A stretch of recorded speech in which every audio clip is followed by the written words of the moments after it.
McCarroll is coming up. For over 30 years, Deb McCarroll's abstract work has received widespread recognition, including most recently representation at Gallery 408 in Camas, Washington. The 2023 Curator's Pick selection in the international arts magazine Women United, and a recipient of a residency at Welcome Road Winery in Portugal, and a 2022 selection in addition to 2013 at Shack Art Center. Originally from New Mexico, she joins us currently working from her Seattle studio. Let's please welcome Deb McCarroll. Thank you. Thank you very much. Well, I'm Deb McCarroll, and I'm an abstract naturalist artist. What this means is that my work is inspired by nature and natural processes. I work with elements like sand, fire, and particularly rain. Falling rain pairs organic patterns, and I like those textures, and I like combining them with clean architectural lines and structures. And this reflects the relationship between humanity and nature within these urban landscapes. So I'm very interested in how nature lives alongside us, particularly in this city, because I'm from the country. Next slide, please. I started down this path because I was trained as a photographer and a graphic designer, because, money. Yeah.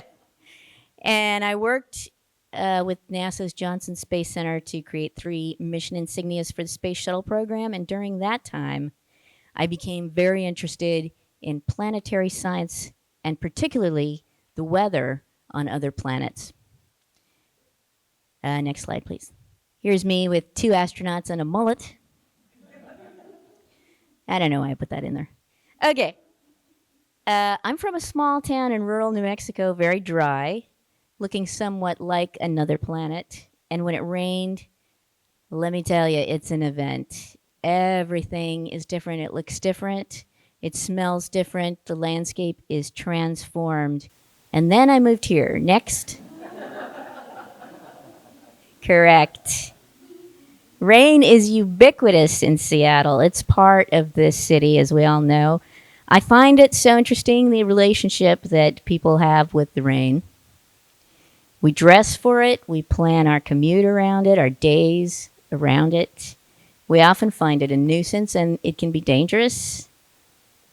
But this is the only planet in the known universe that has falling water rain. There are other planetary bodies that have rain. Next slide, please. Venus has sulfuric acid falling from the sky. Next, Titan has methane lakes and falling methane rain. Quite beautiful, but very toxic. Next, please. WASP 76b is a giant gas planetary body on the very edge of our galaxy. And it's so close to its own sun that the rain there falls as molten iron. And that's got to sting. Next slide, please. So there are several places where rain falls on the surface, but liquid water only falls here on planet Earth. Water rain is so precious, and it's the only way that life as we know it can exist. My medium is water-based acrylic paint, and it's ideally suited for the rain. Next slide, please.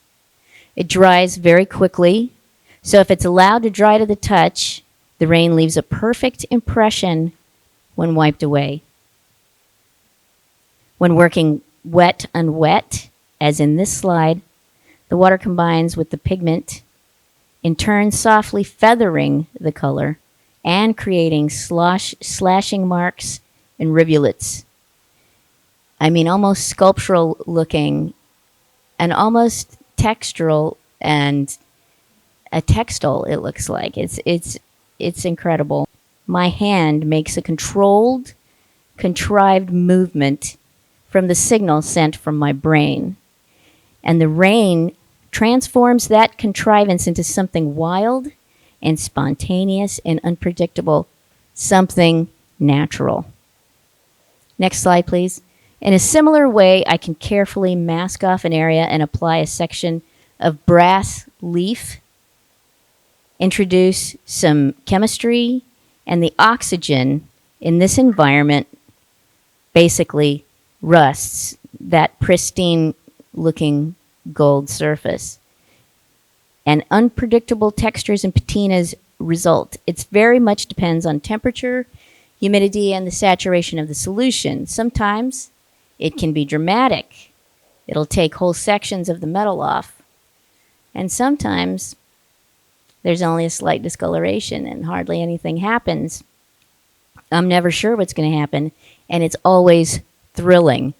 I mean, I have to keep myself from going back in the room every 5 minutes to see if the frickin' thing is changing.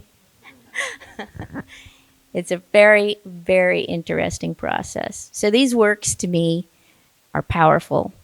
It's a real privilege to work in this way. In each drop of rain, there is the promise of life, the whisper of that first fish that hauled itself up onto the land and eventually evolved into us. Liquid water is in us. It's part of us. And in Seattle, it's often falling on us.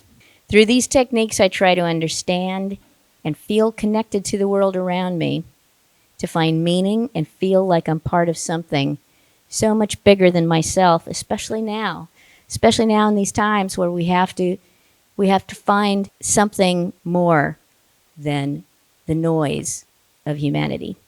So I will continue to stand out in that rain in this city that I love, making paintings that speak to the role nature plays in our lives, and I'll continue to do what comes natural. Thank you all very much.